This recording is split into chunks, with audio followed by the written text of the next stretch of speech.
નમસ્કાર, આપ જોઈ રહ્યા છો નેશન પ્લસ ન્યૂઝ. હું છું આપની સાથે હેતલ ભગત. અરવલ્લીના મોડાસાની ગુરુકુળ સોસાયટીમાંથી બોર મોટર ચોરાયાની ફરિયાદ પોલીસમાં કરવા છતાં કોઈ જ તપાસ હજી સુધી થઈ નથી.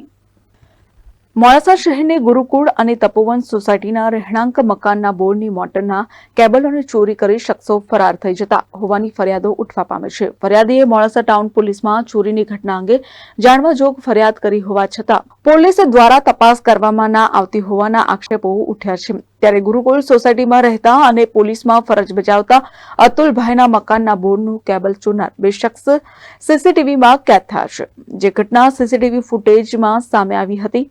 સોસાયટીમાં ચોરી કરવાના ઈરાદાથી એક શખ્સને રહીશોએ ઝડપી લઈ પોલીસ હવાલે કર્યો હતો. સોસાયટી વિસ્તારમાં પોલીસ પેટ્રોલિંગ કરવામાં આવે તેવી માંગ ઉઠી છે. અહીંયા હું કરવા આવ્યા હતા? અહીંયા કડે કામ આવ્યો હતો. કના ઘરે? કોઈ બી કોન્ટ્રાક્ટ લઈ જાય. હા, અને આ વાયર ક્યાં ચોર્યો? હા, મેં ચોર્યો. Kapil Patel, Nation Plus News, Aravalli. સમાચારોના સતત અપડેટ મેળવવા માટે અમારી નેશન પ્લસ ન્યૂઝની યુટ્યુબ ચેનલને સબસ્ક્રાઇબ કરો, બેલ આઇકન દબાવો અને જોડાયેલા રહો ફેસબુક, ઇન્સ્ટાગ્રામ અને ટ્વિટર પર.